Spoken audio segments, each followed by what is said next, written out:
श्राप से प्रभावित हो गई यदुवंशी, तो सबको लेकर भगवान प्रभास क्षेत्र गए। वहां पे जाके स्नान किया, दान दिया, मैदेई नामक मदिरा का पान किया और आपस में लड़ करके 56 करोड़ यदुवंशी नष्ट हो। दाऊ भैया ने भी स्वधाम गमन किया और भगवान ने भी एक पीपल के वृक्ष के नीचे आकर के अपने बाएं पैर के ऊपर दाहिना पैर रख करके लेट गए। उधर से पहलिया ने बाण मारा और बाण मारा तो बाण आकर के भगवान के चरणों का स्पर्श करके नीचे गिर पड़ा। बहलिया दौड़ के आया, देखा तो वहां हिरण नहीं, मृग नहीं, वो तो साक्षात श्रीमन नारायण थे। बहलिया चरणों में गिर पड़ा, अरे महाराज से बड़ी गलती हो गई। भगवान ने कहा तुमसे कौन सी गलती, मैंने आपको बाण मारा।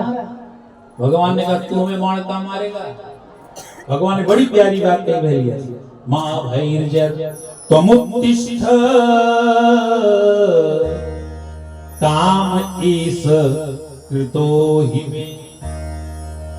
हे बहलिया निर्भय होकर उठ जाओ, तुम रंच मात्र अपने मन में मलिनता मत लाओ कि तुमने बाण मारा। काम ईश कृतो हि मे, ये मैंने ही किया है। ये बाण तुम्हारी इच्छा से नहीं चला, ये बाण मेरी इच्छा से चला। भागवत महापुराण के 33 स्कंद में भगवान कपिल देव माता देवहूति से कहते हैं, मैया मत भयाति वाति वातोयम सूर्यस्तपति मत भयात् वर्षतीन्द्रो दहति अग्निः मृत्युश्चरति मत भयात्। ये भैया संसार में वायु विचरण करता है मेरे भय से। सूर्य स्तपति मत भया, पंचांगकार ने लिख दिया कि सूर्योदय 5:10 पे होगा, तो 5:10 पे होता है, 11 मिनट। भगवान कहते किसके डर से, तो मेरे डर से। वर्षतीन्द्रो दहति अग्नि मृत्युश्चरति मत भयात्। इंद्र वर्षा करता है मेरे भय से, अग्नि जीवित है संसार में मेरे भय से। हे बहलिया मेरी इच्छा के बिना पे पत्ता नहीं चल सकता, तुम बाण का मारोगे। याहि तुम मदन किया था स्वर्गम सुख नाम पदम, यहाँ से जाओ जीवन की आयु का भोग करो और उसके बाद मैं तुझे स्वर्गलोक प्रदान करता हूँ। भगवान को जो बाण भी मारता है उसे स्वर्गलोक की प्राप्ति होती है।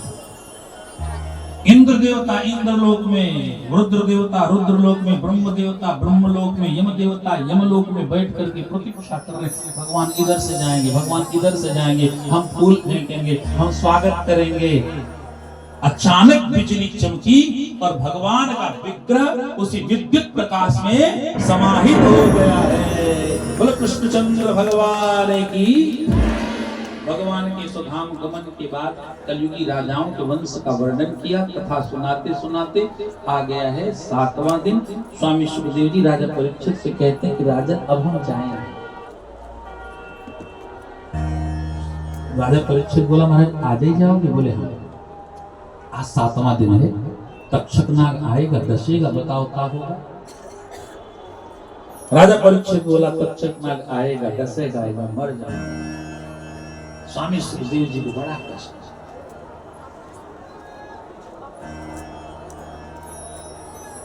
तुम तुमरिष्यसि राजेंद्र पशु बुद्धि इमाम जहि। मैं मर जाऊंगा, इस पशुवत बुद्धि का त्याग करो राजन। मैं 7 दिन से बता रहा हूं, आत्मा अजर है, अमर है, अछेत है, अदाई है, अक्लित है, अशोष्य है। 7 दिन से समझाते समझाते समझाते समझाते थक गया, और तेरी बुद्धि में इतनी छोटी सी बात क्यों नहीं आती? अब समझ में आया कि तेरी बुद्धि मनुष्य की बुद्धि नहीं है, पशु बुद्धि। तुम जो पशु बुद्धि लेके बैठे हो, इमाम जही, इसको त्यागो। राजा परीक्षित चरणों में गिर पड़ा, महाराज गलती होगी। बोले अब बताओ तक्षक नाग आएगा, दसेगा, क्या होगा? राजा परीक्षित बोला ये शरीर मर जाएगी, लेकिन मैं भगवान में जाकर के मिल जाऊंगा। सुखदेव जी ने कहा यही भाव बना करके रखना। सुखदेव जी चलने को तैयार हुए। राजा परीक्षित कहता है महाराज आप आए थे तब मैंने आपकी पूजा की थी, अब आप जाना चाहते हो तो फिर मैं एक बार आपकी पूजा कर लूं, फिर आप चले जाना।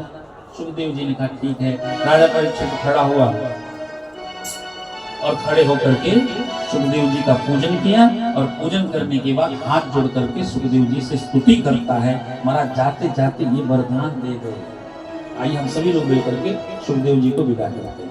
रहे मेरे मुख में, रहे मेरे मुख में सदा तेरा नाम,